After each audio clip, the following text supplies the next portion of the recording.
Hello and welcome. This is CryptoSchain with simple cryptocurrency reviews, and this review video is not like the typical review that I normally do where I look into a project and I try to break it down and explain it in a simple way.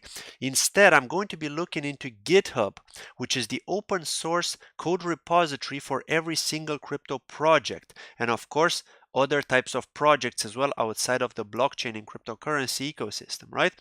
So actually what I want to be focusing on in this video is Phantasma Chain, which is a project currently on the Neo blockchain, but they're going to be migrating to their own blockchain at the end of Q1, which is this month in March.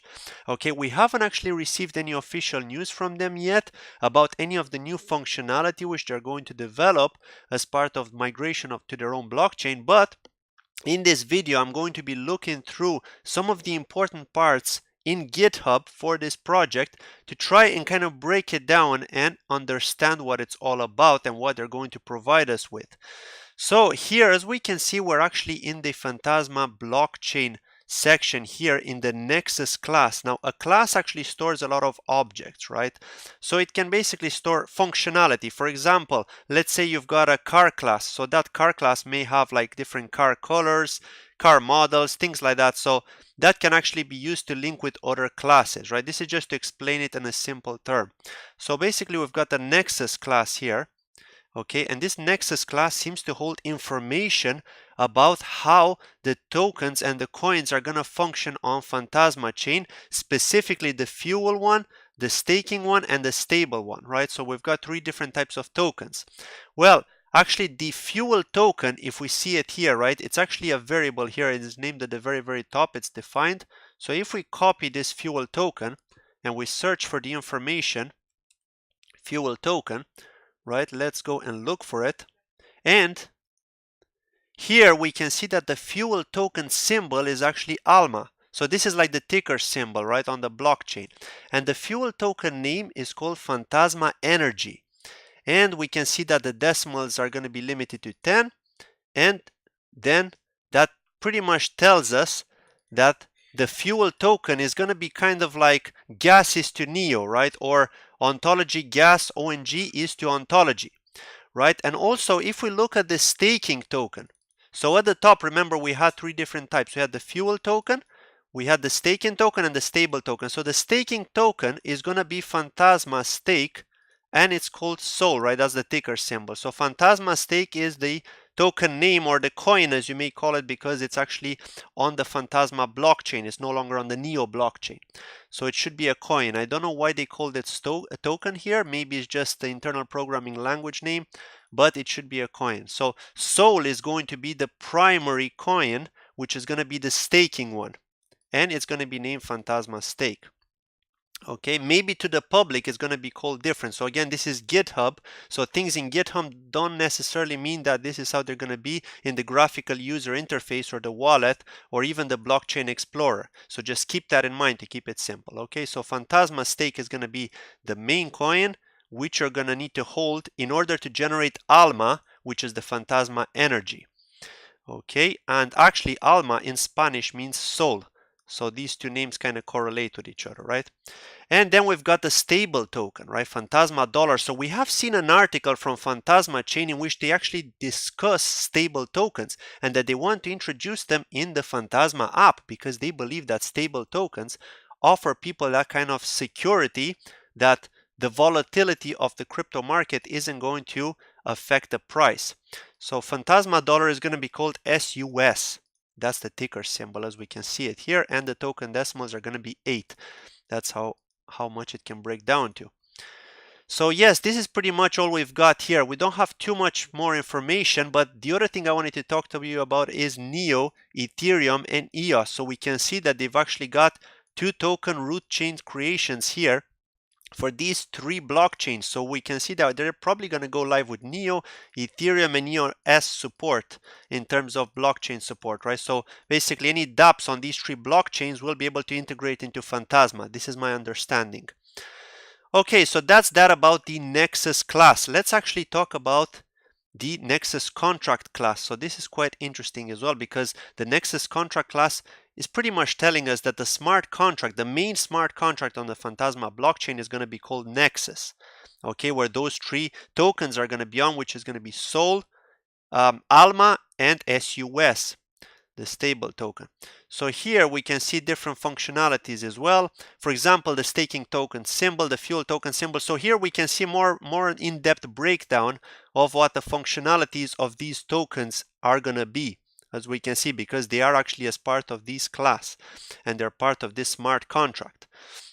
However, I wasn't actually able to find out exactly how often you generate ALMA if you hold Sol.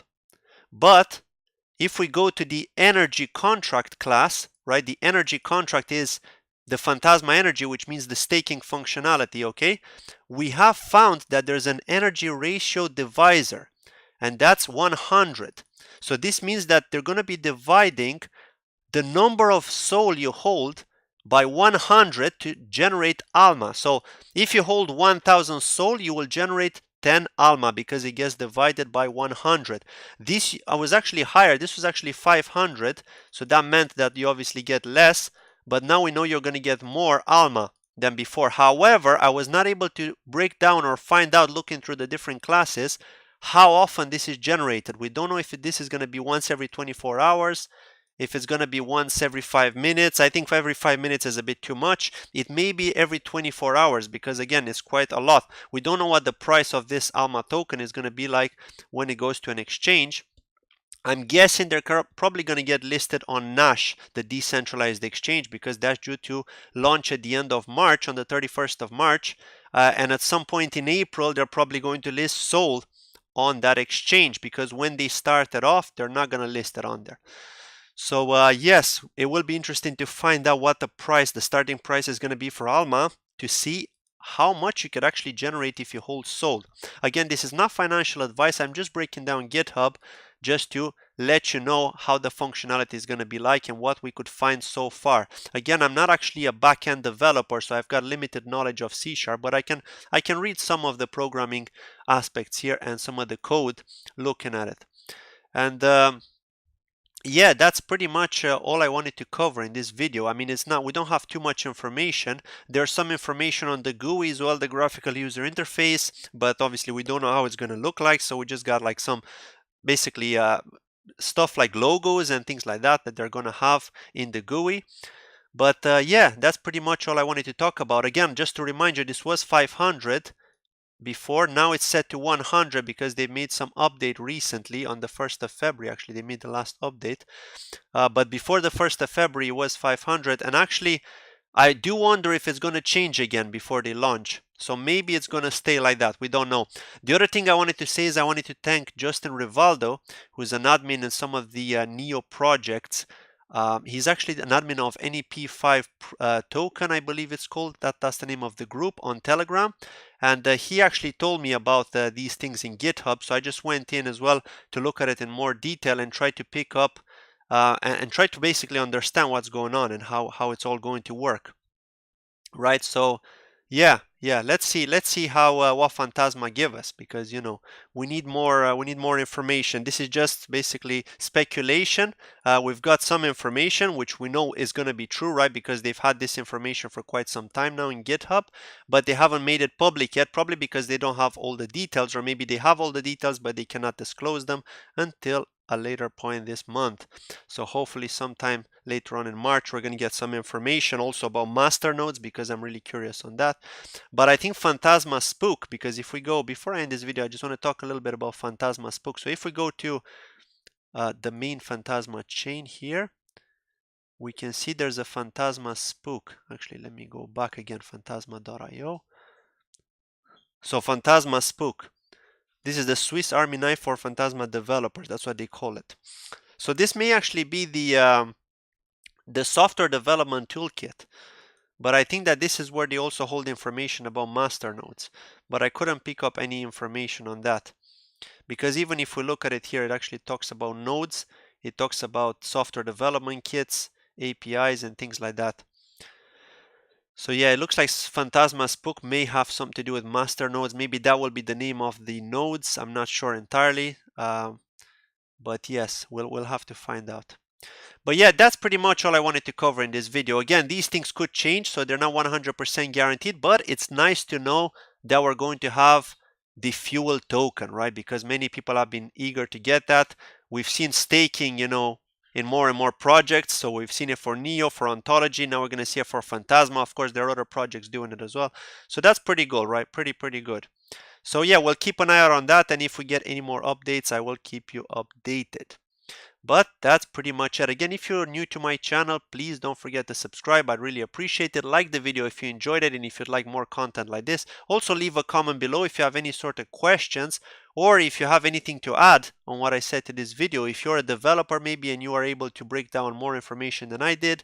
But I think this is important stuff because we know that staking is going to happen. We don't know the ratio that we're going to get it, but we don't know exactly how often we're going to get it. We're going to generate it. So let's see. Right, thank you very much once again. Have a lovely day and see you in my next video. Goodbye.